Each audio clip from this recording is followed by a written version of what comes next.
On this show, we're driven by curiosity. We want to chart a path forward. Best people, best conversations. We're on a journey and it's just getting started. All right, everybody. I am Jack Murphy. This is the Jack Murphy Live Show, and we are back live today. It is Thursday. It is 12:30 p.m., and we have a very important and special guest today, my good friend Kash Patel, a former senior Trump administration official in a variety of different roles, including chief of staff at the Pentagon.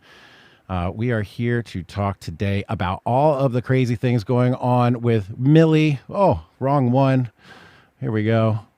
There we go. We're here to talk with Kash about all the crazy things going on today with Millie and treason and chain of command, Afghanistan, all those things. Kash, how you doing today, man? I'm great, brother. Thanks so much for having me back on the show, Jack. It's great to be here. Yeah, man, my pleasure. It's always good to talk to you. Let's talk about a couple of things right off the bat. Where have you been? What have you been doing since we last talked? What do you got cooking? Where can people find you? What's Kash up to, man? Yeah, thanks, man. So, figuring out post-government life has been interesting, having never been out. So, the job thing is one piece of it, but won't bore you with that. My pride right now is my passion is my show, Kash's Corner, over on Epoch Times, where once a week we talk about national security, law enforcement, intel stuff, quick 25-minute blurb. I like doing that just to stay with try to educate people on the national security apparatus and law enforcement apparatus that I was a part of. And the other big thing that I'm really passionate about is fightwithkash.com with a K. Basically, you know the story, but Devin Nunes and I got mercilessly attacked by the media when we ran Russiagate. And it got to a point where, look, you want to call me names, one thing. You want to attack my family, not cool. If you want to totally make up stuff about me and my family, we're going to sue you. So he led the charge, as always, as he knows how to do. And I followed in his wake, and I filed lawsuits, defamation lawsuits against Politico, CNN, and the New York Times for hundreds of millions of dollars. And when I was on Devin's Freedom Tour with him this year, where he goes around the country, people would come up to us and they'd say, hey, I've been defamed. I've been deplatformed by big tech, but I don't have the means to go after these people. Lawyers cost money. I don't know who to trust. And I don't know how to get to court. So we started fightwithkash.com because we're going to pay for their lawyers. We're going to take their cases to court. We have the lawyers lined up to do it at a deep discount. Guys we can trust. So if anyone wants to go to fightwithkash.com and check it out, you can send us an email at info@fightwithkash.com. We'll look at your case. If there's a case to be made, we'll pay for the lawyers. And then we'll let the world know that we're suing these people. And everything that you get from that judgment, including the sources, we're going to give back out to our friends in the media so they know how to take on the media as well. Oh man, so this isn't you raising money to defend yourself. This is you raising money to defend other people. Yeah, 100%. I just got the idea while defending myself. Well, right. I didn't. Awesome Americans came up to me, and selfishly I hadn't thought to try to help them out. So I was like, well, I'm out of government. I'll be the legal juggernaut if you want me to be. I'm not going to be your lawyer, but because I know smarter and way better ones, but I'll pay them for you. Did you tell the president that when he was asking for legal advice? Dude, that's really awesome, man. As a guy myself personally, in 2018, I was defamed. I was publicly slandered by Antifa and other folks, calling me a Nazi and a white supremacist and a racist and all these things. And they went to my employer listened to them, and then they fired me. And I was employed at the time by a public agency in the District of Columbia, where the Human Rights Act clearly states that political affiliations or opinions are protected speech by government officials. So it's not as if I was fired by a private entity that didn't like what I had to say. I was fired by the government for having a political position, and it couldn't have been more cut and dry. And I went to the ACLU, and the ACLU legal director in Washington, D.C. actually said that I had a case. He came to me in the first place. He came out in the press, and he came out in the press in support of my position, actually. And then he came to me, and then we went through the process for like 6 months of back and forth and advice and writing all these letters. And then he took it to his legal board, the local board where they were to approve what cases they're going to take on, and they denied it. And he appealed it again, and it went to national chapter, and they denied it as well. And the reason that they gave was because they didn't want to offend their coalition partners of the Human Rights Campaign, Black Lives Matter, etc. So I know that there is a need out there for regular people to be defended by folks that have means and power and methods, and that there's a gap being out there that needs to be filled. So, man, kudos to you for taking up the voice of the people, man. How's that going? Have you been raising money? Do you have cases? Like, what's the status? Yeah, we just launched a month ago. We're in the, the big fundraising cycle. I don't know how to, I'm learning as I go here. I've never been a politician, don't know how to raise money, but great Americans like you let me talk about it. And it's gotten thousands of small dollar donations, if you can believe it, in just the first month through word of mouth. So, the more money we raise, it's just the more cases we can file. It's not like I'm making money on this. Nobody is. I've got lawyers who set it up for free. I've got a media company that's doing the work pro bono because they believe in this mission. And I wish I had known you back in 2018. Yours would be the perfect case. But that's what I'm telling people. If you can donate, that's great. But also go to the website to tell us about people who need the help of the mission. That's what we need. We can raise all the money in the world, but if we don't have cases to bring, it's for naught. So we're getting traction on that too. And that's incredible, because one of the main drivers of negotiation and settlement and people deciding not to bring suit is fees. It's so expensive. Yep. It's so expensive. And if you don't have to worry about fees, then you don't have that leverage hanging over you, and you can actually prosecute these things. And I'm really happy to hear you taking up a stand for the American people yet again, sir. It doesn't go unnoticed that this is another act of service for your countrymen. So thank you very much. I appreciate that. Thank you for letting me talk about it. I appreciate it. That's awesome. Fight with Kash and Kash's Corner, guys. Check it out. All right, let's get into this Millie stuff. First, How much time you got? Well, we have all day. First thing I want to do is I know most people know who you are. I just want to explain very briefly your involvement, let's say, at the Pentagon and with the Joint Chiefs of Staff. Like, I just want to establish, for the crowd, your level of expertise on this subject matter here. No, I'll try not to bore him. So look, quickly, I was Deputy Assistant to President Trump, led his counterterrorism programs. I was the Deputy Director of National Intelligence when Rick Grinnell was the Director of National Intelligence. And then I finished out my tour with President Trump as the Chief of Staff for the Department of Defense. So I ran the world's largest company organization. And, Mark Milley might not like to hear this, but he actually worked for the president, the SecDef, and myself. That's what the law says. Right. I mean, I know he thinks otherwise, but that's the quick history. It was awesome. It was probably the greatest job I'm ever going to have, when you get to run and work with 3 million members of our uniformed services around the world. I mean, how awesome is that? Like, it doesn't get better. It also doesn't get worse when you have politicians who are acting in uniform, like a Mark Milley, which is a whole nother story, but I think we're going to get into that. I think we're going to get into all those details, and you're absolutely right. I hadn't quite thought about that. Heading up and being part of the leadership of just one of the biggest organizations in the world, period, right?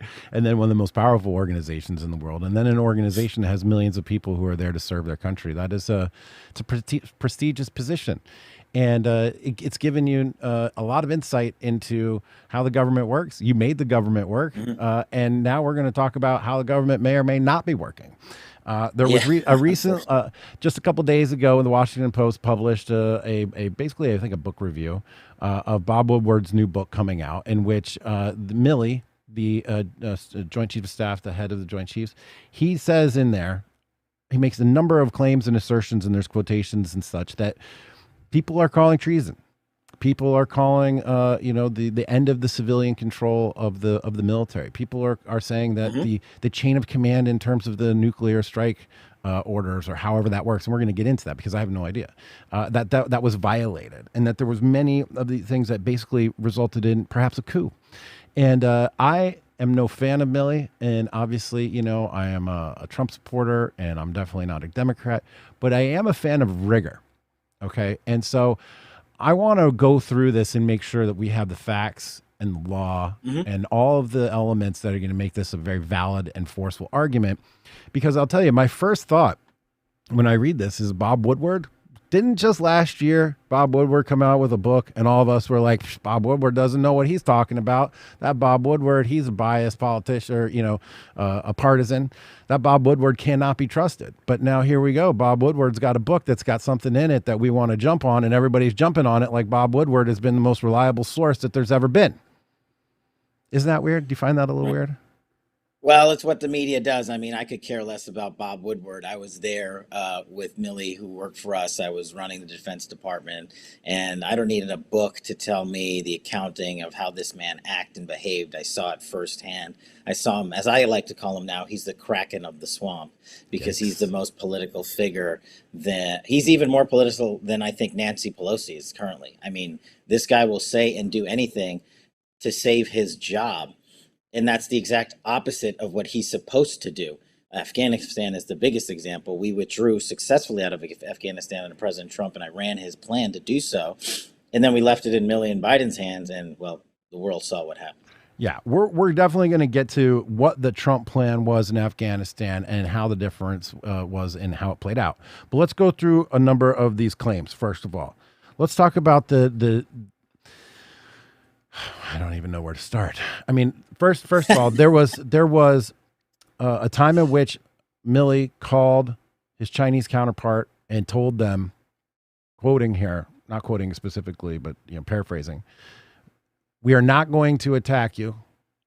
If we were going to attack you, I would call and tell you."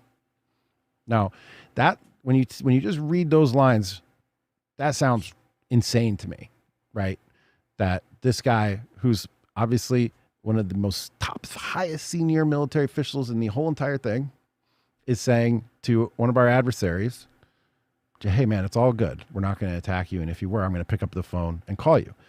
Now, in this article about the book and Bob Woodward, it was mentioned that there were exercises going on, military exercises going on at the time of this phone call. So my question to you is, one, were there actually military exercises going on that China could have misinterpreted as an aggressive act? And two, if there were exercises going on as a normal standard of course, do we notify our counterparts and say, "Hey guys, this is just an exercise. We're not really mobilizing to come invade you. We're not mobilizing to come attack your ships in the ocean, etc." Is it standard practice to notify even our adversaries of us conducting what is just a military exercise and giving assurances that it is just an exercise? Yeah, let me just set the table real quick. Those are Please great do. questions. So, the law, the Joint Chiefs of Staff law, legislation passed in 1950, specifically outlines what the chairman's role is. One thing, to provide military advice to the President of the United States when asked. Hmm. That's it. In the statute itself, it prohibits the chairman of the Joint Chiefs of Staff from executing any operational command authority whatsoever. It's in the law. And so that's the biggest takeaway, I think, for your audience right now, is that it is, and they're probably asking, well, why would they do that? Why would they not allow the chairman of the Joint Chiefs of Staff, the highest ranking uniformed officer in the military, why wouldn't he have operational control of the military? They don't, because our founding fathers and our Constitution says the military is to be led by civilians. The civilian being the President of the United States and the Secretary of Defense. So the National Command Authority, the law that directs how we operate in war and otherwise, goes from the President to the Secretary of Defense. There is no space for the Chairman of the Joint Chiefs of Staff in the National Command Authority. So turning to your question about this Chinese stuff, look, if he tipped off the Chinese, let's put aside the fact that it's complete insubordination of the chain of command and violating the commander in chief's obligations to execute command authority. But is this guy really going and calling China and saying, "Hey, we're not going to attack you, but if we do, I'm going to give you a heads up"? Do you have any idea what that tells the Chinese government and their calculus on how they attack us? And I don't mean militarily, I mean cyber, I mean economically. This guy's phone calls are being recorded by the CCP. So we could probably get it from China if we want to find out what happened. That's, to me, is the biggest problem that we face, is because he jeopardized the national security of America. Okay, that's what I care about more than anything. Now let's talk about him and possible acts of treason. Yes, if he made that call and said that to the Chinese, I will tell you for a fact he did not have the authorization of President Trump or Secretary of Defense Miller or myself, because I was there working it. We did not know about the content of the call until it released in the media just recently. So, no, no permission given, no authority given under the law. So, what needs to happen is the following: put Milley and the 15 people that are in the room, because that's another thing for your audience. It's not like a one on one phone call like you and me, like, hey, Jack, what's up? There's 15 people on each side of the phone call. There's guys listening in. There's people taking transcription notes. Put all 15 people under oath and ask them what was said in the call. Get the transcriptions notes. It's not classified. Give them to Congress. Let the American people read it. And if he said it, then he needs to be prosecuted under the Uniform Code of Military Justice and referred to the Department of Justice for prosecution. Heavy. What would the consequences of that be if he were called to testify or was charged and found to be guilty? What are the consequences for that kind of violation? Well, testifying before Congress, not much, unless he lies to Congress. Then DOJ can prosecute him for lying to Congress, but this DOJ won't do anything. Right. Being a former federal prosecutor, it's just offensive that the bias that this Department of Justice exudes. But putting that aside, the UCMJ, the Uniform Code of Military Justice, is a separate justice system for uniformed military officers. So it operates basically the same way any court system operates that you're familiar with. And he could be brought up on military charges, stripped of his stars, his title, his pension, convicted of a crime, and sentenced to a military prison. So same type of system. It happens in the military, and it's there for a reason, because when there's acts of insubordination and violations of the UCMJ, that's what needs to prosecute that case. Now, if there's a violation of the federal statutes outside of the UCMJ, that's for DOJ to prosecute. So he could also similarly be charged in federal court. Usually DOJ and the military tribunals talk to each other so they don't duplicate efforts. If they're going to bring charges, they'll be like, you do it or you do it. We're both not going to do it. Bo Bergdahl is a perfect example of that. Are there any examples from recent history of a serviceman, violating these laws and being prosecuted? Yeah, Bo Bergdahl. So if you could remember, you explain that one? Yeah, that one I don't know. Sure. So 4 or 5 during the Obama administration, if you recall, we did the Bergdahl prisoner swap, where President Obama gave up 5 Al Qaeda Taliban officials that were in Guantanamo facing military tribunal. He literally gave them up, and we can get this later. 4 of those guys are now running the Taliban in Afghanistan. We'll get to that. And Bo Bergdahl was a U.S. Army soldier who deserted his platoon while in duty in Afghanistan and then went missing for 3 or 4 years. My guys that I used to work with went and looked for Bo Bergdahl after his desertion. Some of them were killed in the process of doing that. But that's what the United States military does. We don't leave any man behind. We go get him. I'm not complaining about the mission.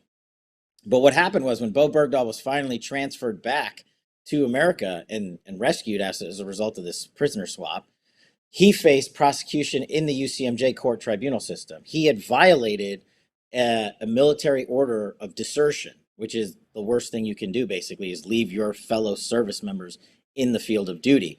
So he was charged and sentenced to that. And the Department of Justice had a concurrent case on that under federal law that they could have prosecuted, but they chose not to. And I forget the results. Bergdahl was convicted and then, stripped of his status and things like that. But I don't think he served much of a prison sentence, if any. What about the Manning case? Is Manning Chelsea Manning? Same thing. Yes. Thing? He was prosecuted under the UCMJ military tribunal, convicted, sentenced to court, and then given a commutation or pardon by Obama for literally being a spy. Right. Would you call Milley a spy? I would call him a political hack. Spy's too much of a compliment for someone like that. Right. One technical question on the nuclear launch, like just the way that it works. let's just, because we were Sure. talking about this on Tim Pool last night, and neither one of us really know what we're talking about on this subject. So we're just like, I don't know. Do you know? Do you know? I don't know. I was like, I'm talking to Kash Patel tomorrow. I bet he knows. So let's say that the president, God forbid, wants to launch a nuclear strike. What happens between the time that those words come out of his mouth and the time that the missile comes out of the silo? Like, where does that chain go? And is Milley in there anywhere? No. So again, the National Command Authority kicks in. The National Command Authority for a launch like that goes from the president to the Secretary of Defense. And I'm limited a little bit in what I can talk about, but let me sort of couch it in one of the roles I had at the White House when I was on the National Security Council. Everywhere the president goes, the nuclear football goes with him. It's not a secret, right? It goes with him, so America is prepared anywhere the commander in chief is to execute a strike or defend our border against some type of attack, nuclear or ballistic missile or otherwise. It also goes with the Secretary of Defense. Where it does not go is with the chairman.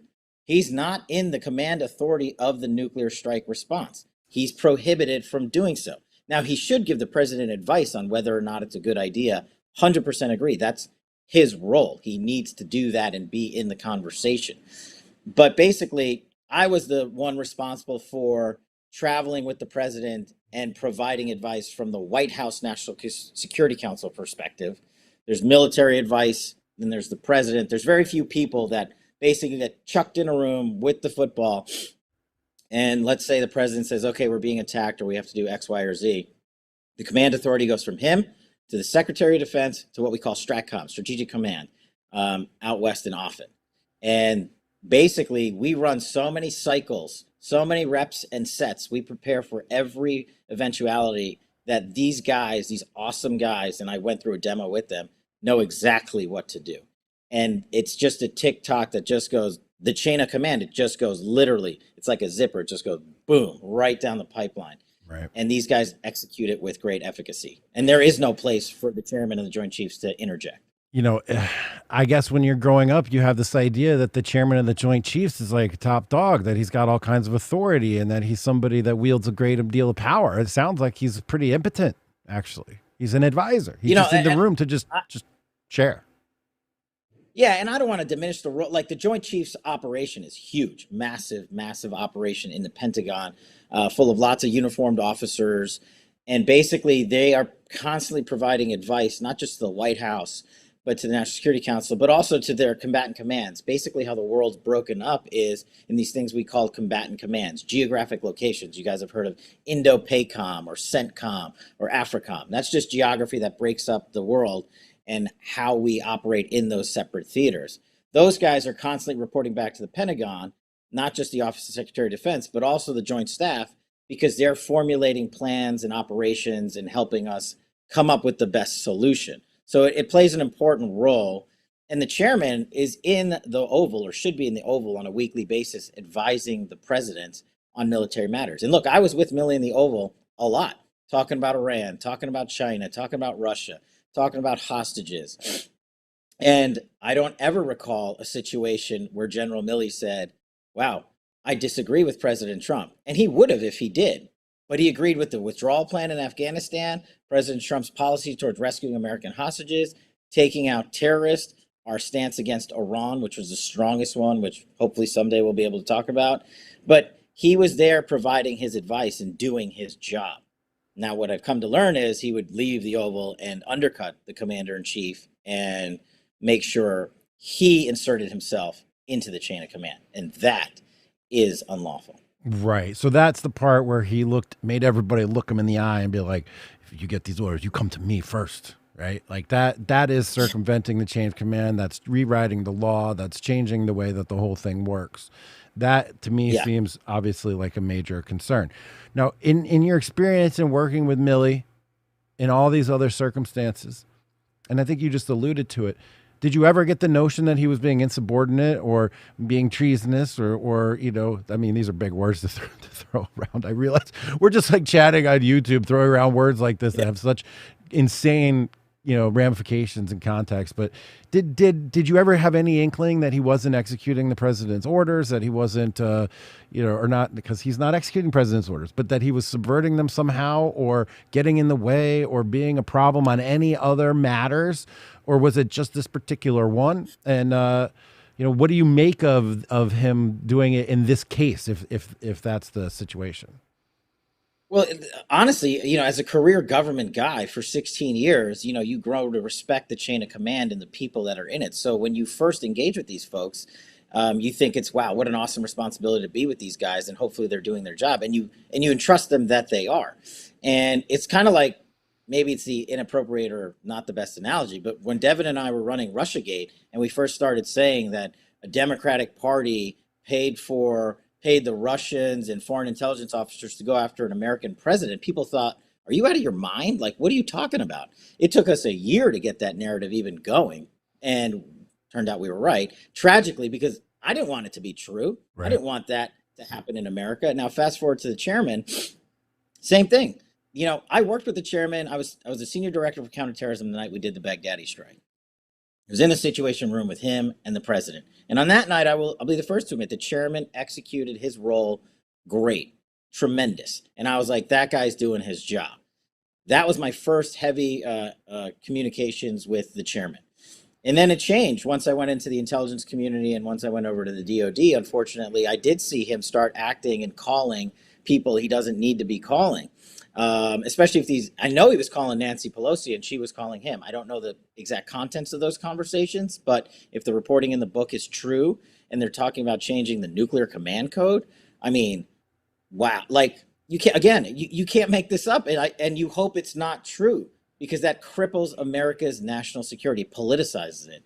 And so I've seen this sway from the Baghdadi strike to now we're talking about him saving America. That's not the job of the chairman of the Joint Chiefs of Staff. I'm sorry. America's not supposed to know your name. You're not supposed to be in the spotlight. And that's what he's changed.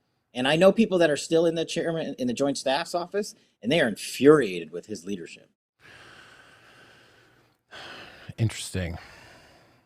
I wonder why. I wonder what it is about this particular circumstance that would make him behave in a way that was inconsistent with his past behavior. To save his job.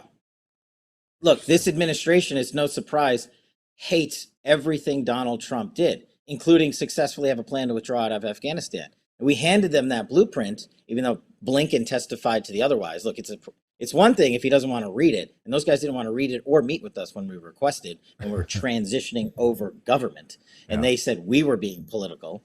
But separate matter, it's just everything we did, they could not come to grips with, like, even if it succeeded. And what I said to them was on the way in, I said, look, take it, call it the Biden plan. I don't care, because if you guys execute this, America wins. Right. And that's what I care about. That's what makes you so great, dude. I don't think you got an ego in this thing at all. You just want to do your job and do the service to America and see things executed with fidelity according to our laws and constitutions. I mean, that's our constitution. That's fantastic. I admire that in you. I wanted to ask one more technical question on this before we get into the Afghanistan plan and exactly what happened. Sure. There is an assertion in the book and in the Washington Post article that it seemed as though Milley was giving advance notice on a strike.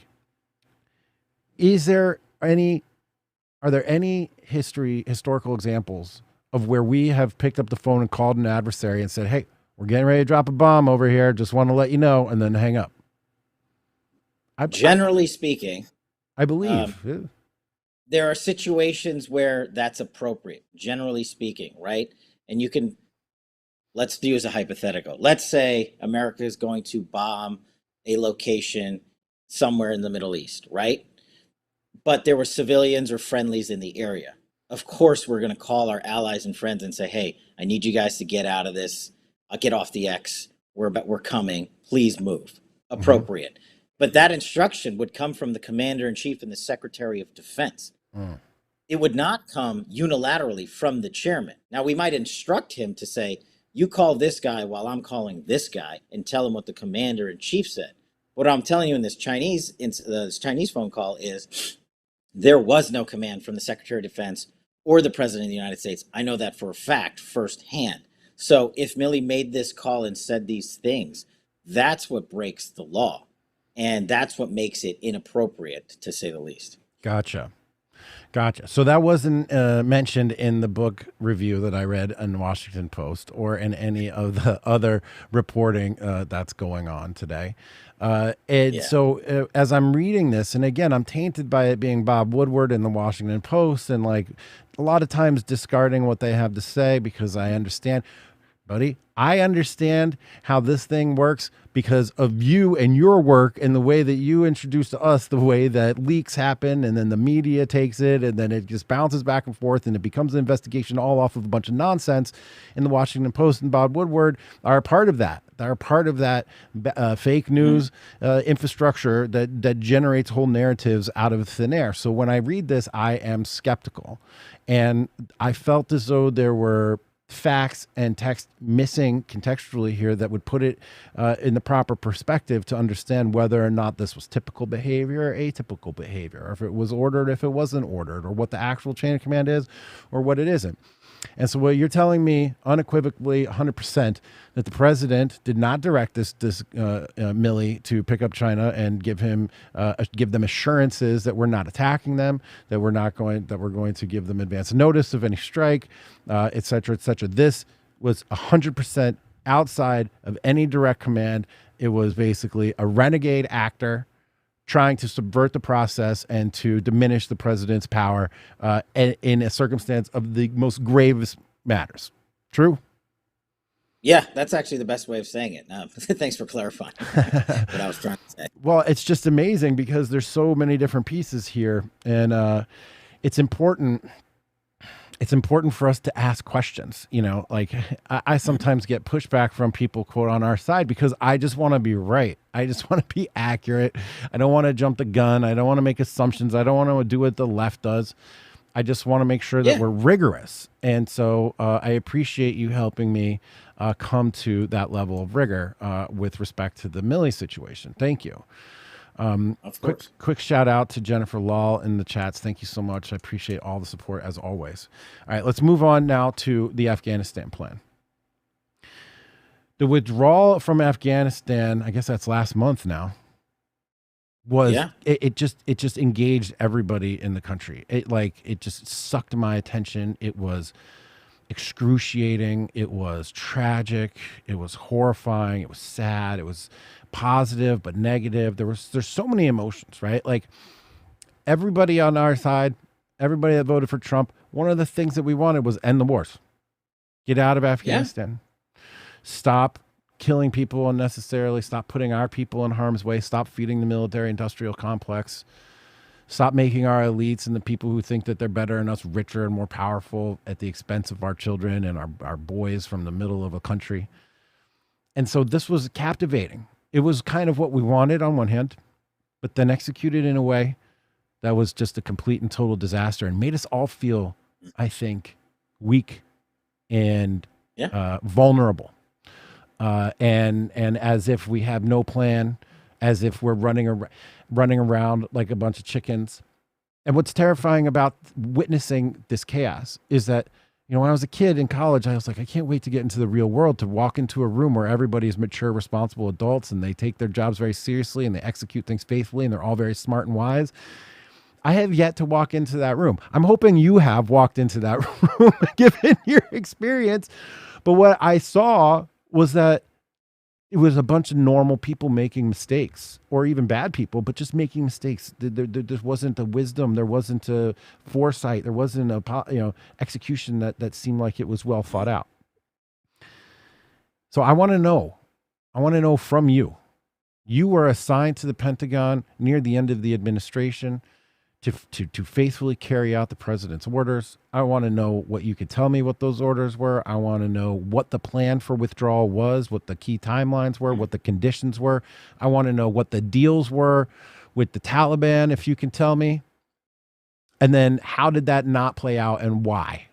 So yeah, let's go. Let's get into it. Yeah. Yeah. Okay. So Commander-in-Chief, President Trump says, no surprise, get out of the forever wars. get out.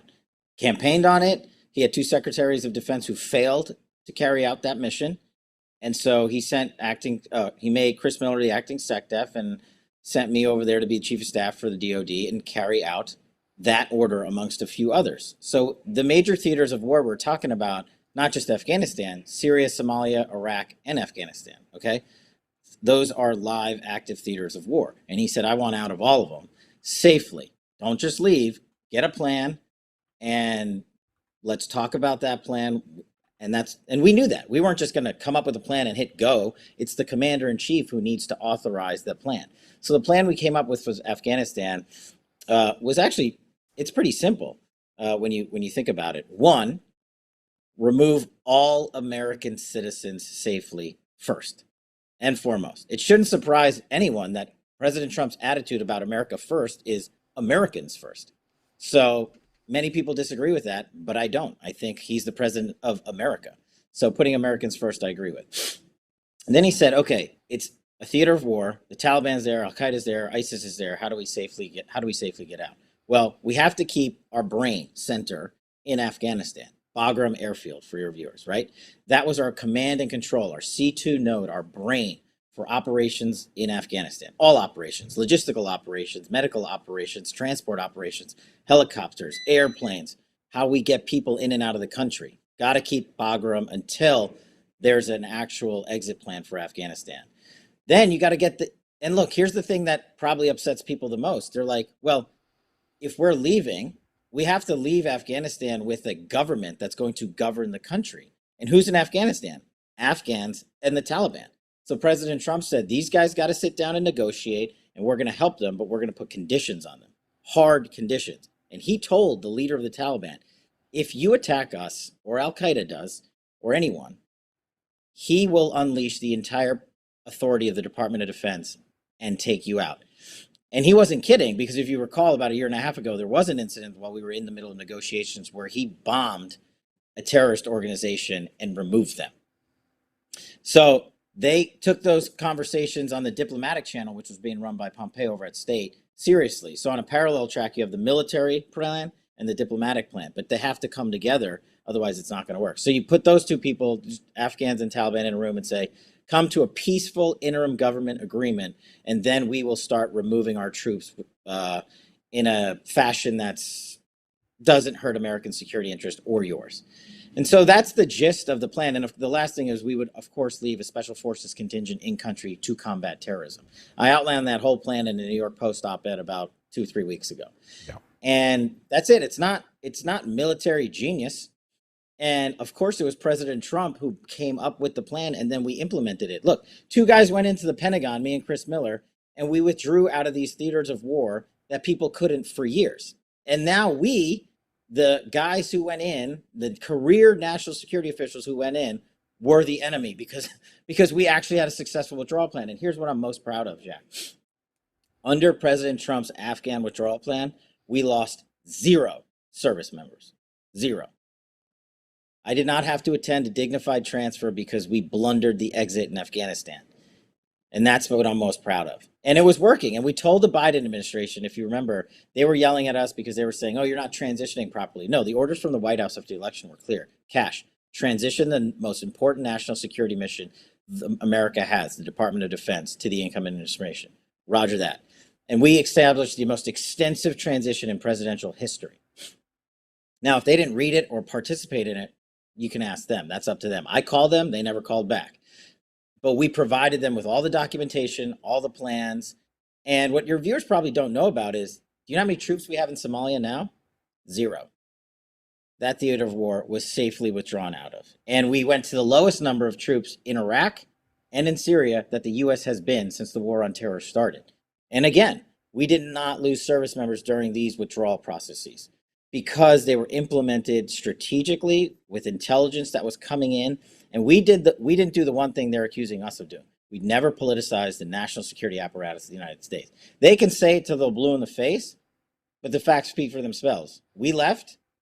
They said the Afghan withdrawal plan, not abiding by it. The Taliban said, I'm going to wait you out. And they did.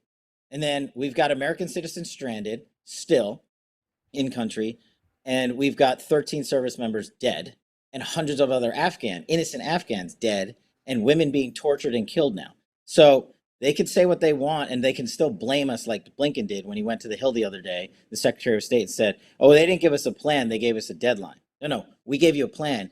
You chose not to read it or engage with it or change it or adapt it based on intelligence. You chose to politicize it. So I hope someone's going after that guy for misleading the Congress of the United States.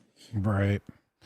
So the first part of the plan is something that I'm most interested in, which is get all of the Americans out of country. First of all, how many Americans were in country? How many of them wanted to leave? What was the plan for getting them out? How did that fail or succeed? Sure. So there's thousands of Americans in Afghanistan. You can imagine we've been there for 20 years. Lots of folks are affiliated with NGOs or religious projects in country there, and rightfully so, not knocking them.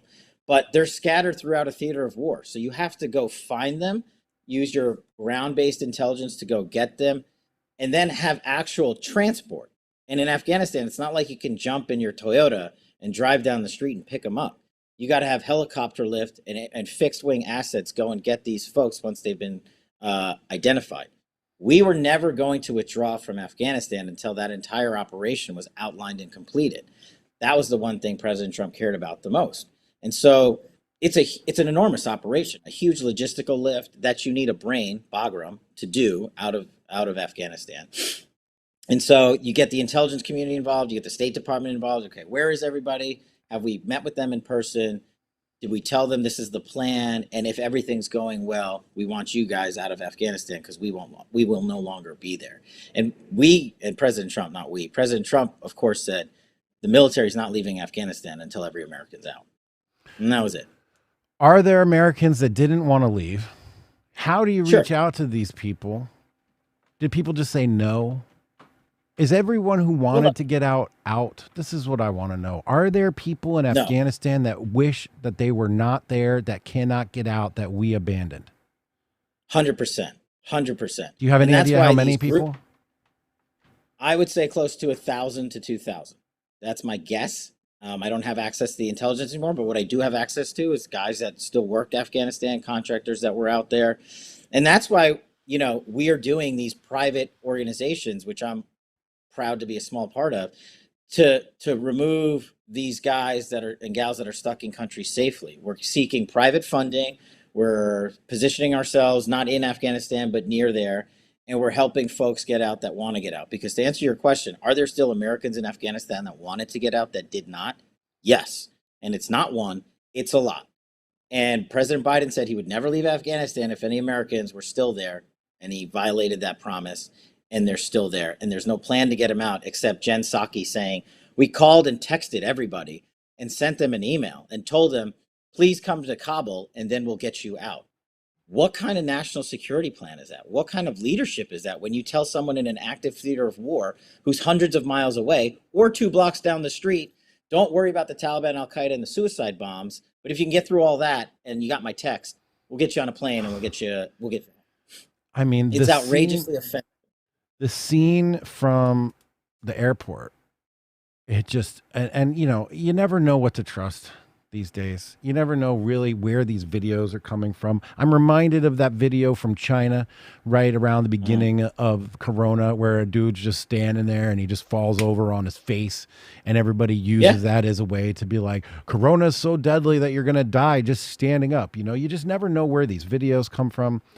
But the video that I saw, all of the videos that I saw on those several days of just crisis and you're just transfixed by what's going on, was that it was chaos. There's people everywhere. There's gunfire going off. There's people hanging off of planes, running down. I mean, the idea that the citizens in the United States, citizens in Afghanistan, American citizens in Afghanistan, were supposed to just like hop on the bus and go down there and make their way through that crowd and get through some gate and like get their boarding pass checked or whatever, in what was obviously a chaotic, militarized, violent environment, seems to be completely insane.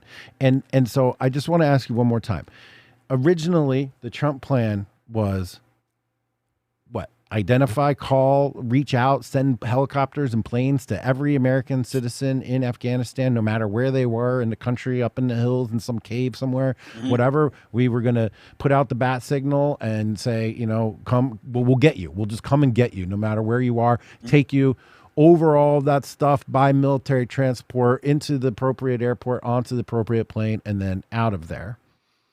And then, yeah, that was the plan and works. That was the plan. Okay. So then, at what point and how does that not happen?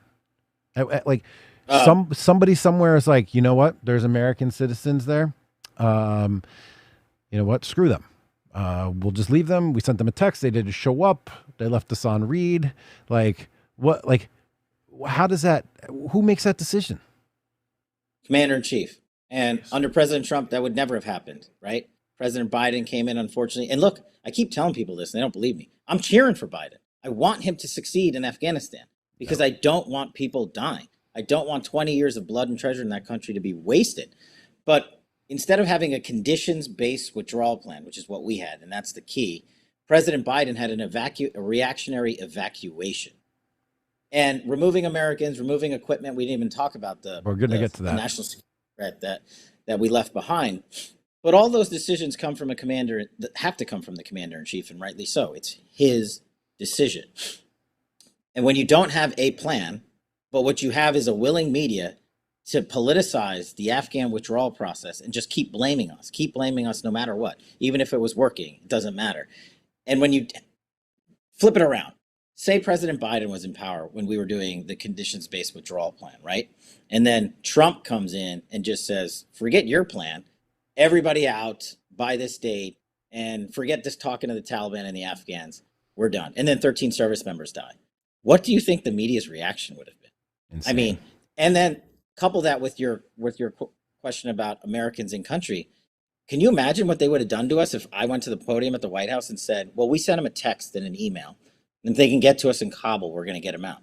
But they don't, of course, cover these topics the same way. It just depends on who's in charge. Right. And I think that is the thing I've been trying to educate people most on, is the national security apparatus of the United States has been politicized, too much so to the detriment of our security. And this is another example of it. I'm going to come back to this word politicized. You've used it a few times to the point now where I want to make sure I understand exactly what you mean. But before we get to that, I want to clear up a couple more of these technical things or just specific details. Yeah. I kept look, I was literally on vacation while this is happening. So I'm just like getting intel from my guys who are in military and security, intelligence, whatever. They're telling me stuff. I'm on Twitter. I'm basically just observing like most people, although I have a little bit better of a network. And I kept hearing like closing Bagram Airport was a bad idea. Closing Bagram was a bad idea. Closing Bagram was a bad idea. And the way that I interpreted it and the information that I got was that it was a viable airport that we could have used. But what you're telling me is it wasn't just the airport.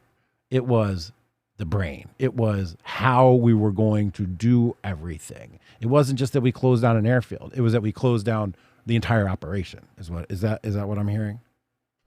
You're 100% right. And just let's put it in like military speak, right? Okay.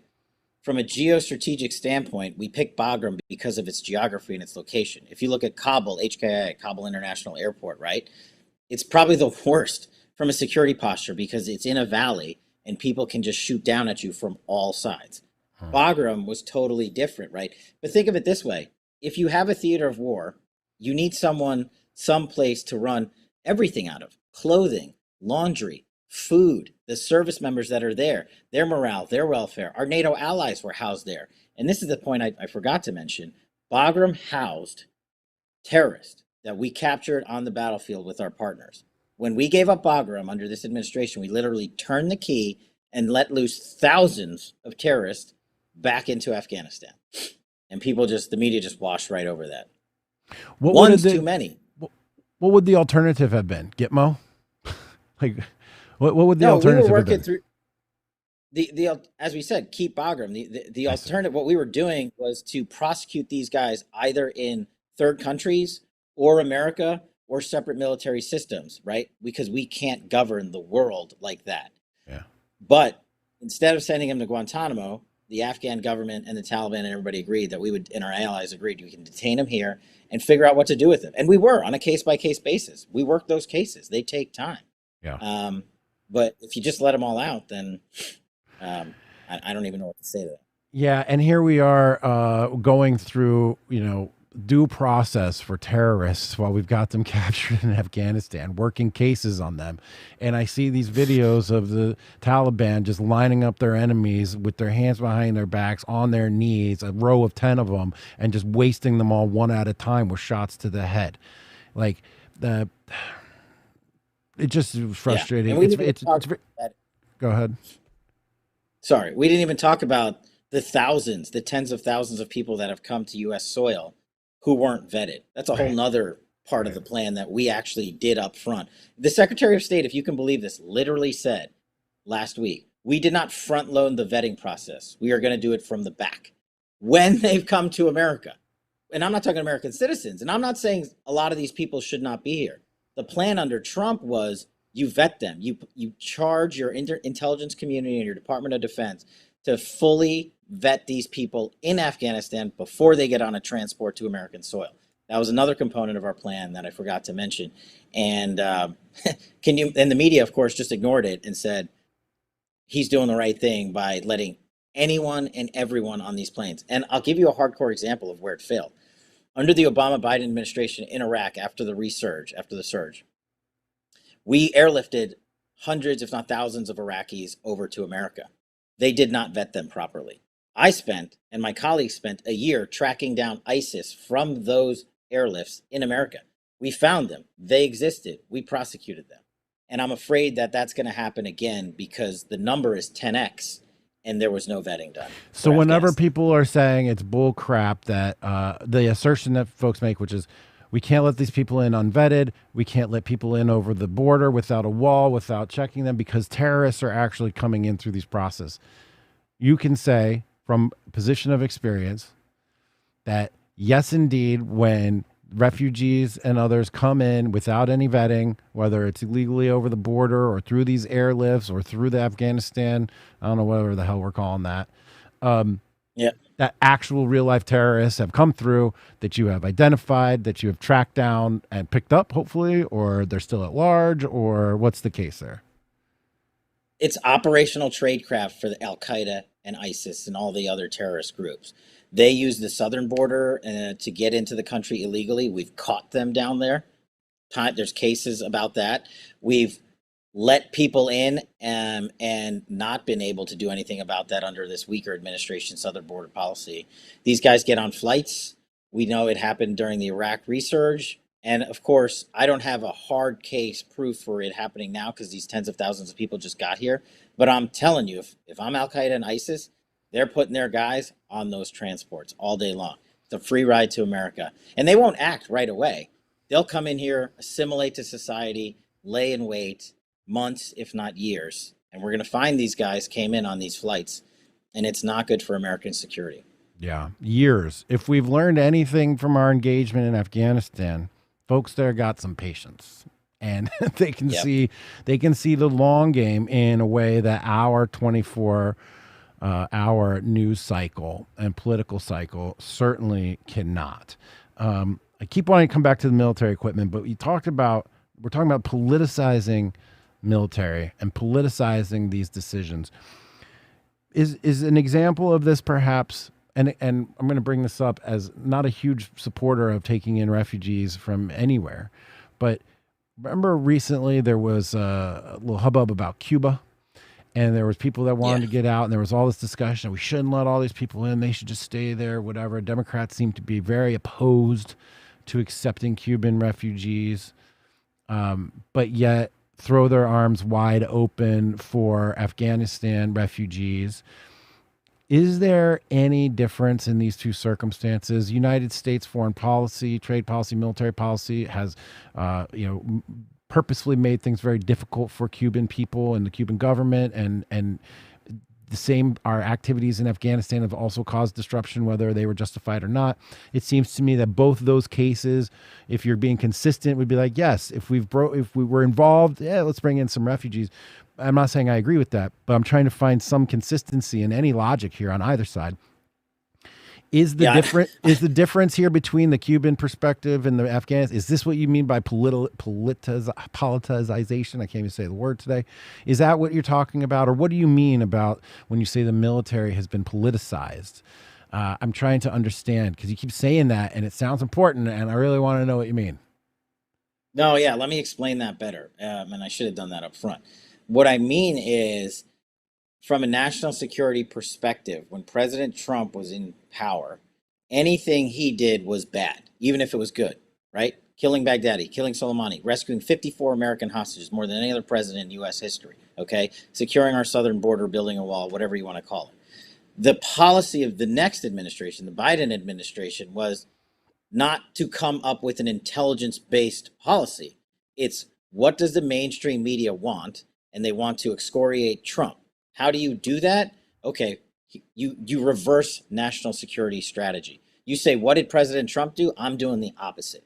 That is a politicization of the national security apparatus. And that's what you're seeing with folks like Milley and so many others who were not supposed to be political. And the Biden administration, when they talk about securing the southern border or not doing it at all, when they talk about vetting refugees and not doing that at all because it was part of Trump's plan, the conditions based withdrawal we had for Afghanistan, when they threw that out because it was Trump's plan that was working, we can't be affiliated with that. That's not using the intelligence community to formulate a national security policy that's correct. Because national security used to be apolitical. I mean, look, I served Obama. I served 3 separate attorneys generals when I was a terrorism prosecutor. You did the mission. It very rarely like went left or right too much, right? You know, the Iran deal, separate matter. But pretty much most Americans are for, hey, let's protect America. Let's protect our borders. Let's take care of American citizens. And yeah, let's bring in immigrants and refugees. Let's do that appropriately through a sound vetting process. That used to just be across the board. But Trump got elected, it blew up that narrative, and then they even crept into the national security mission space and said, we, with the help of the media, are going to redefine how we protect this country. And you're seeing it unfold in places like Afghanistan and the southern border. Yeah. Are there any examples of the Biden administration carrying on prior Trump policies and positions with any fidelity? Or is there anything where they were like, "Oh, that was a good one. We're going to keep going with that," or they just torched the whole thing? I can't think of one. And that's the essence of what I'm saying about politicizing national security. Because were there things from Obama that Trump kept? Yeah, sure there were. Were there, every successive presidency is going to keep some component of some plan and disagree with one or two others. But this has just been a total 180. It doesn't matter what he did. We're doing the opposite. Right. I get that. I get the feeling they're so petulant, and I don't understand really at the end of the day why the media and the Democrats and all these people activated so hard to do all these things, these lying, the fortification of the election that was bragged about in Time magazine, Milley bragging about subverting the chain of command and then it being published in the Washington Post uncritically. I don't understand how it is that these folks aren't keeping their secrets secret. They're actually blurting them out. They're actually bragging about it. What do you make of that? Why are these folks bragging about their crimes? What do you make? What do you make of Because that? because that's the continued politicization of it, right? It's the individuals who are charged with safeguarding this country are now appearing on TV. The media is letting them leak classified information intentionally to allow a fake narrative to occur. And I'll give you a great example, right?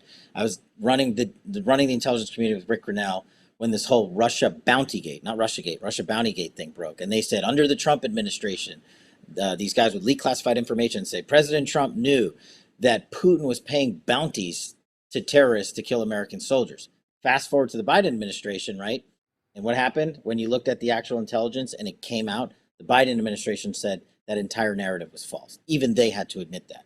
Right. The fact that we have to take time to put to bed these false narratives in the media is what politicizes it. The fact that we have people willing to come out and talk to the media and provide these false narratives and make themselves the story and not the mission the story is what politicizes it. Be it Milley or anyone at the White House, in the national security space, the mission is what matters.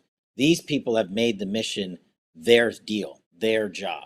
Right. And they want all the credit in the world for it. And that's where your egos come in with people like Milley, who wants to, as he said, if you remember, I'm going to put a ring of steel around DC come January 6th. And my question to him is like, hey, man, where was your ring of steel around Afghanistan and American citizens and country during this evacuation process? So as we're talking about Milley, I just keep seeing that image, that photoshopped image of him with like purple hair and rainbows on his military, formals. Like that guy got woke, right? Like the guy got woke. Yeah. The guy read the books. He drank the Kool-Aid. He seems to be really down with the woke cause. And when you talk about making the mission the wrong thing or making it personal about them, I would add to that, it seems to be that all of our institutions, military included, have taken their eye off the ball and have put it onto woke things, or put it onto personal, gain and ambition, or put it onto, supporting the Chinese for some reason. I'm continuously baffled at the way that we are so distracted. And it leaves us open to attack. It leaves us vulnerable. To what extent is Milley's wokeness a example of it being, sort of throughout the entire military apparatus? Was it just this guy? Did he somehow get paid? Did he have a coffee with Kendi or something like that? Is he an example? Because what I would argue about, say, the universities and corporations is that the wokeness started at the bottom. It started with adjunct professors in the 60s, and they became tenured professors. Then they became department chairs. They became presidents of the universities. It started with young kids getting out of college, going into corporations, demanding more woke stuff. Somebody gets hired into HR, and then all of a sudden it's policy everywhere. And then the CEO finally becomes woke. I saw it happen in the government, where finally it percolates up into the Kavanaugh hearings, where they're talking about it during Supreme Court, nomination hearings. And then Biden is saying in his first address to the joint session of Congress that white supremacy, terrorism, or whatever, and that means all of us white people are all terrorists and we're all white supremacists, are the number one national security threat that we face in America. We talked about that back when it happened. So is the military in the same circumstance? Like, are the enlisted guys the ones demanding this woke stuff, and it's finally now just made it all the way up to the top of the leadership? Or is this now like a top-down effort to wokeify the military? What's your take on that? Top-down, and your last example is the perfect one. When you have the chairman of the Joint Chiefs of Staff tell Congress that the greatest national security threat to the Department of Defense is white supremacy and white rage. First of all, it's totally incorrect, because the intelligence just doesn't support it. But that's top-down leadership example of politicized national security apparatus. Why? Because the media wants the Jan 6 narrative, the white rage, the white supremacy thing to continue, even though the FBI just reported that all the folks that were arrested on January 6th did not collude or conspire with the Trump administration or Trump people or anything, have any connections with them. They erased by that one. But the white supremacy narrative is what sells. And look, the enlisted guys that I serve with, and 99% of the guys in the Pentagon, they don't subscribe to that. They're not Nazis. There's one or two bad guys in an organization of 3 million people that you got to root out, 100%. But here is the result of changing the national defense strategy of America and focusing on white supremacy. You take the intelligence community and you shift the intelligence collection posture from an Afghanistan, an Iraq, an Iran, a North Korea, and you say, no, there's a consequence of making those statements, because the leadership is saying we are pulling off those targets and we're focusing our intelligence apparatus on collecting on white supremacy because it's the biggest threat to democracy. And then, of course, when you do that, you're no longer collecting at the level you were collecting on for an Afghanistan withdrawal, for an operation against Iran, for our southern border. You're pulling it off. You only have so many people who can collect these types of information, and they're told from the top what to collect on. And that's where America gets hurt. And that's where America gets attacked, unfortunately. We only have so many resources and so much attention and so much time. And those things need to be deployed in the most effective way possible. Clearly, it's not effective or healthy for us to be focusing on wokeness, white rage, white domestic terror, whatever. It's all just absolute nonsense to me. And I resisted the idea for years that like radical feminism, Marxism fusion is going to be what undoes the country, and it sounds so out there. It's like it's laughable even to just say it out loud because those philosophies are so stupid. But yet here we are. I'm reluctantly dragged kicking and screaming to the conclusion that our entire government, all of our institutions, the military, the education, media, corporations, everything that gave us meaning, safety, security, education, entertainment, all of them are completely 100% occupied, captured, taken over, distracted from their mission, and focused on this thing that's a boogeyman that doesn't really exist, that's actually designed to tear the country apart. So they're all doing their part in destroying America. I don't know that you have a plan to attack this, buddy, but like, what do you think that we should do about this? Win the midterms, start, Yeah. start holding the media accountable for their outrageous conduct. I think the best thing to do would be if we could start prosecuting people for these leaks of classified information, and maybe Durham's going to come through on some of this stuff. Do you really We'll have see. hope for that? I believe you're going to see some good stuff very soon Really? on that front. Yeah. Wow. And that's how you start. You got to hold. Here's the thing. The reason I left DOJ was it was one of the greatest jobs I ever had, prosecuting terrorists around the world. Like, awesome. But that mission is great. But I said, hey, what about when DOJ, and before that I was a public defender, and I would catch cops and FBI agents, some of them, and prosecutors lying to a court on a case, withholding exculpatory information or something like that. I'm like, who's holding those guys accountable? Where's the internal accountability for when the few in DOJ and FBI and elsewhere? That's what America craves more than anything else. How do we hold them accountable? And that's what's ticking off, I believe, most of America, because the government has failed in that regard. And I hope Durham can give them a piece of that back. But I think there's a bigger fight. You ask how we do that. That's how we do it, or that's what we should do. How we do it is you have to have the gavels in Congress. You have to have the White House. It's a process that takes time, and you got to educate America on all of it, like you're doing. And I'll be here to bore your audiences to sleep from now until the end of time. But, dude, you're one of the favorites that we have on the show. You've got all of the receipts, the knowledge, the experience. You're also quite charming, down to earth, and 100% relatable. I think that's what people really like is, and I know I do, is that I really appreciate. I mean, we're practically the same age. We grew up in the same time period in this country. We have the same vernacular and like slang, and it's like, we are actually the guys now. You don't have to. Yeah, brother, dude. We don't have to look up and be like, oh, I wish somebody older and smarter and wiser would take care of this for us. It certainly falls into our lap right now. But as somebody yourself, very specifically, was chief of staff, DOD, huge organization, the biggest corporation or whatever, basically in the world. If all this stuff is woven into the fabrics of the institutions, that's a much bigger thing to eradicate than just changing a policy, changing a law, passing a new act, closing, whatever. I'm afraid that it's so endemic to these institutions now that they just have to be torched. I mean, you think reform is possible? Yeah, with the right leadership, right? And I don't think.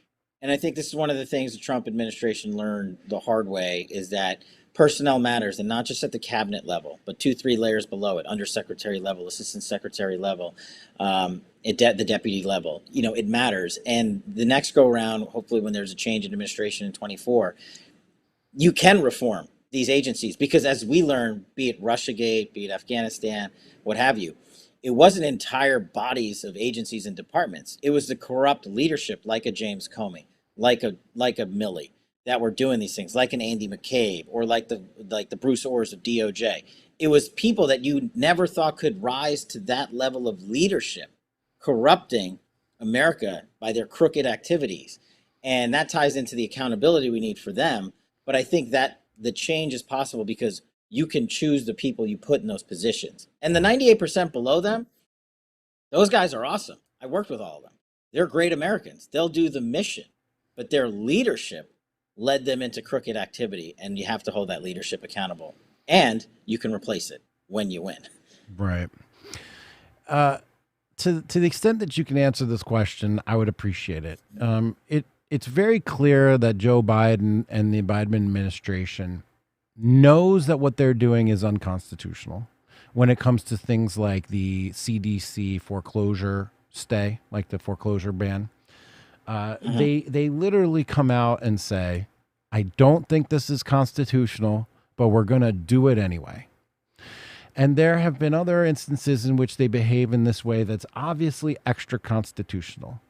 Now, there have been circumstances in which Trump had policies, and the specific is not coming to mind right now, but where he enacted a policy, it went to the courts ruled against him, and he's like, all right, the courts have ruled, and I'm going to honor that. And I think Trump gets painted as somebody that was willing to just blow up all the rules and norms or whatever, but it really seemed to me that he followed the law. He followed the Constitution. He followed the judge's orders, even if he disagreed with them. Where the Biden administration is like, we're openly doing something extra constitutional. The Supreme Court's probably going to rule against us, but we're doing it anyway.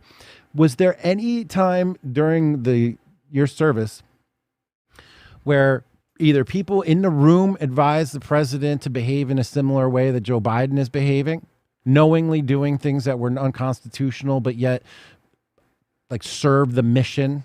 I mean, this is a tough question. I'm sure you can't really answer this like direct level, but I just want to understand and point out for people that like, were there people advising Trump to be more aggressive in that way? Did Trump ever just be like, you know what? No, we really must follow all the rules. We're not going to do that. Just help us with some color, because Biden's team doesn't care, and then the people don't seem to care. And they're flaunting the Constitution. They're looking pretextually to find ways to do executive orders and mandates that supersede the legislature and open debate and vote and such. That's why all these mandates come from the CDC. That's why they come from OSHA. And that's why it's not a law, because they're not openly debated in the legislature. They're just mandates. Did Trump ever think like this? Are people around him thinking like this? Did you guys put effort into how do we game the system as best as possible? Are there blurry lines that we can step over? Is this something that we need to do to save the Constitution, even maybe by not adhering to it exactly in these circumstances? I realize tough questions, but like, what's your general take on that? And if you can give us any specifics, I'd be happy to hear. Yeah. So look, generally, at least in the national security law enforcement arena, your elected president gets to put out his agenda. Okay. And he says, this is what I was elected to do: defend the border, reduce crime, go hard against Iran, China, Russia, things like that, collect in the forever wars. So he sets out his policy, and then everybody that works for him comes in and says, this is how we can achieve that policy. That's the essence of a democracy for an elected president. And he would have advisors around him constantly, and I was there a lot, saying opposite things, saying, no, we can do this. No, we can't do this. We need to look at the legality of it. And every conversation I had with him in the room always ended, the same way. Does it fit the policies that we're trying to achieve, and is it lawful? Can we do it? And if it was unlawful, we're not going to do it. We're not going to come up in a situation and say, well, we're going to violate the law just because it's the right thing to do. That's the politicization of the national security apparatus. Sure, should we go after, and I'll give you a perfect example. China and Russia don't have any ethics, don't care about the law, right? Don't care about people's privacy, doesn't matter. They attack us in ways that would violate our laws all day long when it comes to targeting Americans, when it comes to collecting data, when it comes to infiltrating our security apparatus. We, in return, obviously, under President Trump, had a very strong position against China and Russia. Now, could we break the law and achieve a better security posture against them to protect Americans? Sure, but we never did that under Trump. It was find the right way to do it, the lawful way to do it, even though that way was 10 times harder and took a lot longer. That's the best example I can give you of he could have just been like, forget that. Let's just go break these rules. No one's ever going to know about it. And let's go do what we need to do against Russia, China, and Iran. And he never did that. Not once. talking to you at once makes me feel very sane, also makes me feel very crazy, because how is it in my head, and in the media and in the stories and in the minds of my family members and my old friends and whatever, people that will tell you that Trump is the one that trounced on the Constitution, Trump is the one that broke all the norms, Trump is the one that acted illegally, when these stories that you're just telling me confirm everything that I have seen, evidence of the Trump administration complying with judicial law or reviews, et cetera, court cases rather. And then Biden just is explicitly like, this ain't constitutional, y'all, but we're doing it. And yet that just doesn't get processed. It just doesn't get internalized by people. And, I don't know how to remedy that. I guess just we have to keep talking, keep putting the message out there. Yeah. But I fear though that people's perception generators are just totally biased and tribal, and no matter what your guy says, it's going to be the right thing. Yeah. It's really disheartening.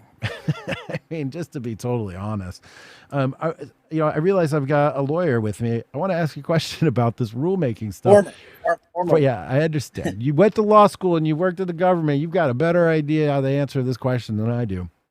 I was talking about this last night on Tim Pool, on Timcast IRL, about the administrative state and the way that they supersede the legislature by enacting rules. And then if somebody opposes the rules, then it goes to the courts, and then the courts decide whether the rules are good or not. And then basically that becomes law. And then that is not how the Constitution was set up. It's not that there was no debate, there was no vote. It's been 18 months we've had now of this pandemic. There's been plenty of time to have open debate on the floor of Congress, send our representatives, even to elect new people to go down there to vote on these things. We could be doing this an entirely different way. But let me ask you a question. Is it legal for OSHA to mandate to corporations of 100 employees or more that all of those employees must be either vaccinated or tested weekly? And if not, and they violate, it's a $14,000 fine per incident. Is that legal? Is it legal for the CDC to come out and say that there's a foreclosure ban in this time of crisis? Are these under powers granted to the executive by Congress at some point in the past? Is it actually unconstitutional in the way that I asserted last night, even though you didn't hear it? I'm trying to really nail this down. What is your perception of the OSHA mandate, for example? Is that actually constitutional? Is it unconstitutional? Is it legal? What do you think? So, yeah, back in my constitutional law days, which were extremely limited and a long time ago, I would say it's definitely right for challenge, because I'm not sure that it is legal. I don't have the definitive answer because I just don't have that expertise in that area of law. But I don't think these types of agencies can act with such unilateral authority to abridge the American citizens' rights and hear their right to either work or their right to not get a vaccine, or choose between being vaccinated versus not having employment. I think that is a definite case that's heading to federal court. And I actually did an extensive deep dive on this issue as it relates to COVID on Cash's Corner, which that episode drops tomorrow night. And how you walk that process through the legal system, who gets to challenge it, how it's challenged, where it goes. But basically the long and short of that was, I think these challenges are going to occur across the country in federal courts and end up in the Supreme Court, because that's the only arbiter that can settle it for the U.S. I mean, that's how our system of justice is set up. And whether you agree with Biden's executive orders or not, I agree with the law that allows him to issue them. Now, whether they're constitutional is a separate question. I don't agree with his executive order, but he was elected president and he's sitting there now, so he gets to do that. I do agree with the court process being able to allow Americans to challenge those executive orders. Like, should cops in New York have to decide between being vaccinated and going to work? I don't think so, but that's the scenario up there. So these state level challenges are going to circle over these federal challenges about with OSHA and mandating people to get vaccinated, but opting, for some reason, he exempted out the Postal Service. I don't understand that logic. So those questions are, why this group versus that group? And why did they get their constitutional rights infringed upon and not that group? Those are the questions that are going to get answered. It's going to take a little time in federal court, and it's going to go to the Supreme Court, and they're going to give you your answer on whether or not it's constitutional. They're And well, they're going to I give us their don't think, interpretation. right. But that's the one we got to live with. Yeah, indeed. Indeed. You know, I respect that process there. I mean, the court challenges and then the rulings, if as long as they're adhering to all the process and to the actual law. And I don't know enough about the Supreme Court or its history or the way the judges ruled to make any commentary on that, really. But the part that troubles me is that these executive orders come out and the mandates come out. But is this even an executive order? Is this technically an executive order where he just tells OSHA to come out with a new policy? Is that technically an executive order, or is that just an administrative decree, or is that a rule make? Like, what is that? It's probably a combination of things because an executive order comes from the office of the president, but he may have directed OSHA to issue an administrative ruling to implement the policy decision he wanted implemented. Either way, you're splitting hairs into uh, whether he can do it or that an agency can do it. It's whether the U.S. government can do it is the question, is the issue. Right. And that question is the one that's going to court. And the problem for me here is that that's going to take a long time. People are going to lose their jobs in the meantime or be forced to make awful decisions. Yeah. And I don't, man. If there just was some apparent internal logic to any of this decision making, I could support it. There just appears to be no internal logic to any of it. Why is it that the largest employer, I think the postal union is the largest employee union in America? Why is it that one of the largest employers in America, some 800,000 people plus, are exempt from this law that has a cutoff or ruling or whatever you want to call it, that has a cutoff at 100 employees when these people are actually quite literally carriers? They're like literally carriers. They're literally going to every single flipping address in America, every single one by law. That's why they exist. And to carry a disease. I mean, I don't believe that that's the case, but like that is the logic around what we're doing here. Why are they exempt? Do you have any idea why they're exempt? I'm happy they're exempt. I want them to be exempt. I want everyone to be exempt. I just don't understand this lack of uniform application. Any thoughts? Yeah, unfortunately, I don't have any. That's the question I'm asking. I don't know why they're exempt. I don't know the justification for it or if it was provided. And if they're exempt, why aren't all these other groups similarly situated exempt? And what about private American citizens who should be exempt and should have a right to work where they want to work and not choose between getting forced vaccination or the right to earn an income to support their families? And you're right, unfortunately, it's going to take time and it's going to impact a lot of Americans, but that's what causes the American democratic process to churn. And that's why we have midterms. Yeah. And that's what we got to line up for. And, hopefully you and I have a better result in 2022. Right. All right, let's turn to wrap this up. I want to ask you a little bit of a personal question. What has it been like, this transition out? You said that being the chief of staff, DOD, might be the biggest job you ever have.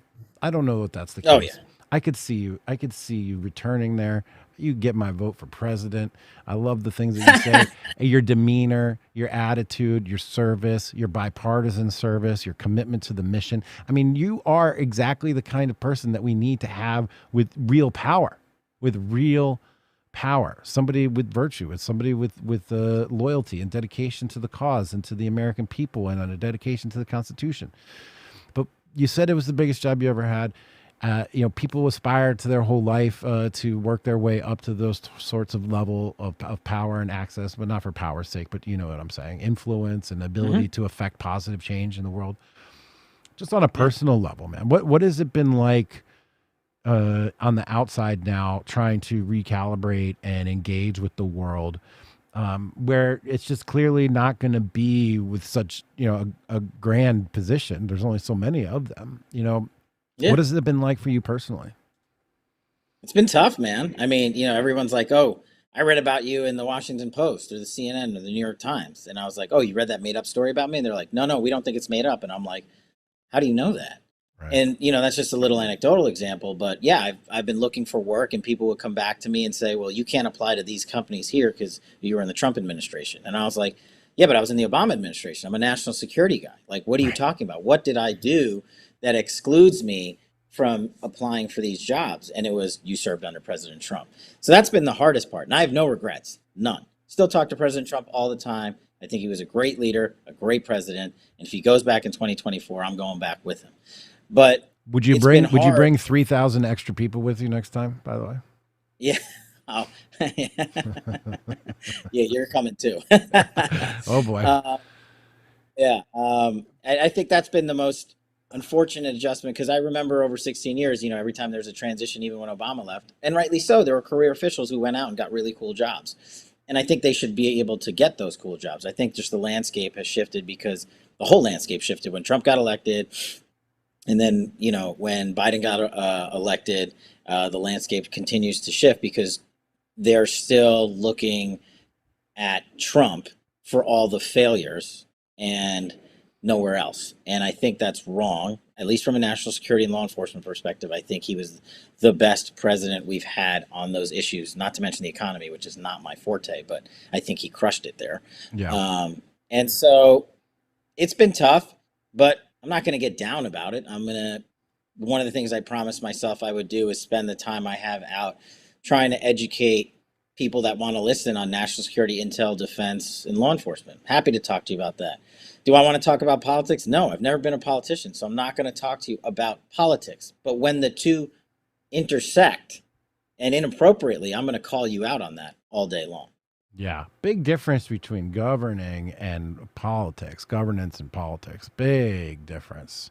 I don't know that people necessarily appreciate that across the board.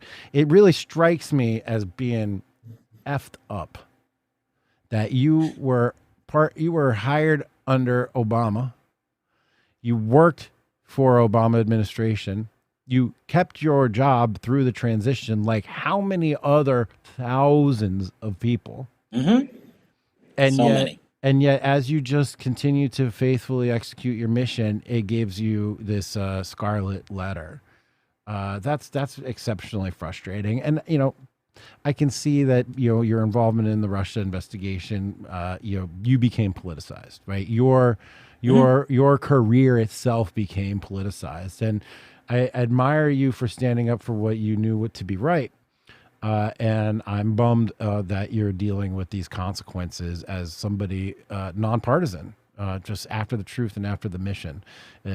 You being blackballed to whatever degree that may be, blacklisted, or unable to get a job that you want in the area that you want right now, is a symptom of our sick environment.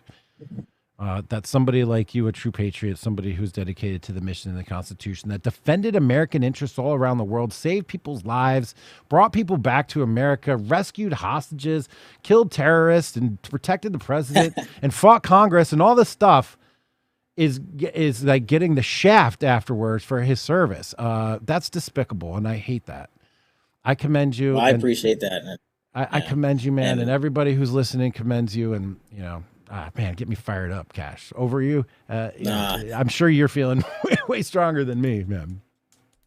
No, but the good thing is I get to come in on and do your show and talk to folks. And no, seriously, you might laugh at it, but that's the best part of what I do right now, right? Is try to get people educated on long form format, because you can't answer these questions in a 2-minute interview on TV at night. No. It's impossible. You try, but people like you who have the reach in the audience to allow us to impact Americans who want to listen is the biggest mission I'm involved with right now. And I'm happy to be a part of it.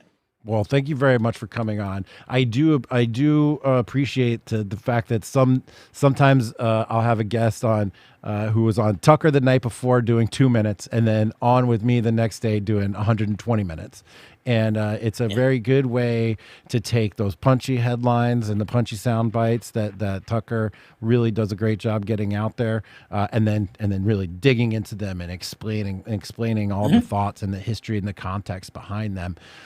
So thank you very much for coming on. The chat has been just off the hook this entire time, going nonstop. People are really excited that you're here talking to us. We really appreciate the insights, the candor, your service, your attitude, just your general energy. I really appreciate and enjoy. I wish that there was more people like you and your demeanor in our government. There's so many pompous, arrogant, incompetent assholes out there, and you're the opposite of all those. So thank you very much. I'll take it. Yeah, and thank you. You're the opposite of an asshole. There you go. And you're also now doing something noble and trying to help people in America still. Give us another little tease on Fight with Cash and Cash's Corner so people can figure out where to find you, how to help. Give us that one more time. Fight with Cash, how can people get involved? What are you doing and how can people get involved?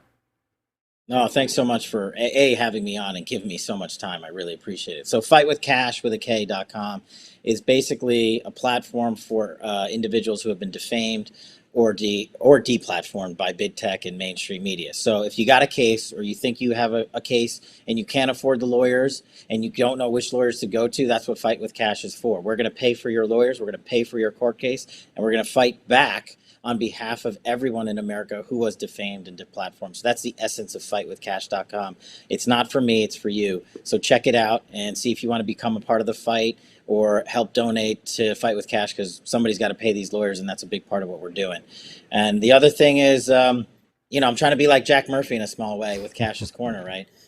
Once a week show on Epoch Times where I talk about national security, law enforcement, intel issues of the day.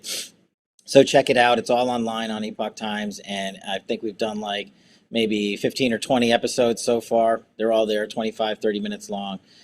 Check out Cash's Corner, and you can leave commentary there, and you can leave messages at fightwithcash.com for me, and I read them all because there's not a lot of them. And maybe one day when I get up to Jack Murphy status, I can have some bigger audiences. But, I think I'm enjoying it. You're killing it, dude. Don't diminish the work that you're doing. If there was Fight with Cash when I got doxxed in 2018, I would have signed up and begged you guys to represent me. I think it's a really noble and important thing you're doing. It's another one of the guardrails that we need. It's another way. It's another check and balance that we need. Stephen Miller's group is doing some litigation work like that as well too. So congratulations on that. I appreciate it. Guys, everybody, thank you so much for tuning in. If you found this to be powerful and important as I did, please share it. Hit the like button, hit retweet, put it out on YouTube, put it out on emails to your friends, put it on Twitter. We have to subvert the algorithm. If you think YouTube wants to promote this conversation, you're insane. So please help us beat the algorithm and get this good information out. Cash is a national treasure and a patriot, and we really appreciate his time. Guys, we're also doing a brunch tour for fellowship. We're traveling the country because people need to get out and enjoy the company of like-minded individuals and folks. You need to come out and break bread, come out and drink some wine.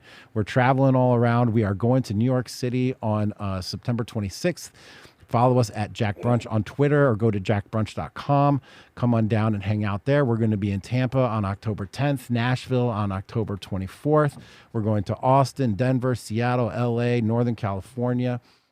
We're going out to meet the people. It's open to everybody, women, wives, girlfriends, children, your buddy. It's not just for the Liminal Order. It's a wide open public event. And we're wrapping it up, the tour, in February in Washington, D.C. Cash, I hope you'll join us there. That's shaping up to be one heck of a party. So guys, jackbrunch.com, get your tickets. They do sell out in every city. Please don't sleep on that. I want to meet you. I want to hang out with you. And you want to come down and meet other people that see the world the way that you do. You want to come down and meet other people that appreciate this conversation that Cash and I had. You don't want to be locked up in your house. You don't want to be stuck talking to people that you hate. You don't want to be afraid to speak your mind. So come hang out with us, jackbrunch.com. I'll see you there. Follow me on Twitter, all those things. Cash, thank you so much, man. Can't wait to see you again. Can't wait to hang out and talk to you soon, guys. Thanks, everybody. Thank you. On this show, we're driven by curiosity. We want to chart a path forward. Best people, best conversations.